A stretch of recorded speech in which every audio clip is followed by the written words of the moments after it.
The Wiper Democratic Party will unashamedly push one of its elected MPs to step down for former Vice President Kalonzo Musyoka. It is the only way the party feels that Kalonzo can maintain political relevance by becoming leader of the Code minority. All of us here, and I think members listen to me and they're hearing, all of us here have pledged that when they are called upon to do so, they will do so.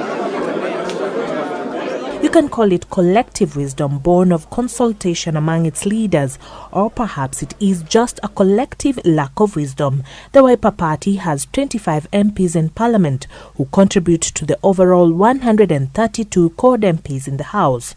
Now that the Senate position of Leader of Minority is taken up by Moses Wetangula, Johnston Muthama's offer to step down for Kalonzo Musyoka doesn't seem so tenable.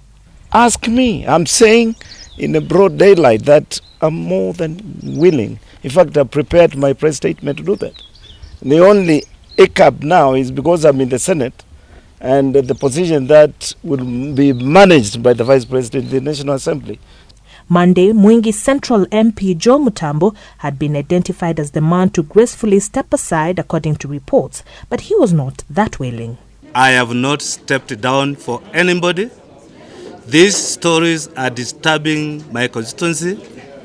People are demonstrating now in Mwingi. Tuesday, and a subdued Mutambo was nodding to a totally different tune, the Pipers, in this case Kitui Senator and Chairman of the Wiper Democratic Movement, David Musila. This is not the first time elected members of Parliament have stepped down for other leaders. Remember the first member to step down for the late President Kenyatta, the Honorable Njiri did, and many others have stepped down. There were taxpayers those days. Why are we raising the issue now? What they are not telling you is that the process will require funding of between 50 to 100 million shillings, a fact that they brush off without a second thought, and they have more historical facts to back their plans. And Magto stepped down for Uhuru. And many others. I need to even say there was even another one who stepped down for the late Jaramogi Oginga Odinga. I really don't know why you are bringing the issue of taxpayers here. What are you going to do with the 181 petitions which are in courts? Are there taxpayers not going to pay for by-elections if the court so decides?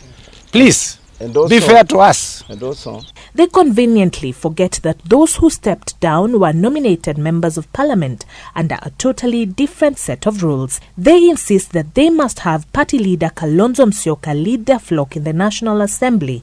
The Vice President is not desperate to go to Parliament.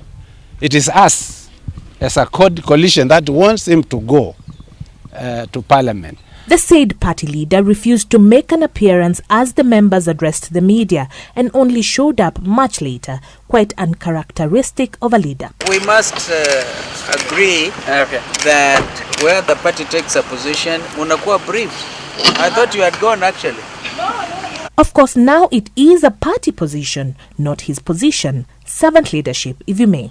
From demanding exorbitant salaries to creating a situation whereby the Kenyan taxpayer will have to fund an unwarranted by-election, it seems the interest of the Kenyan politician will always override that of the people, and so the Kenyan taxpayer will continue to lose, and lose. Waweru-Mwangi for JSO at 7.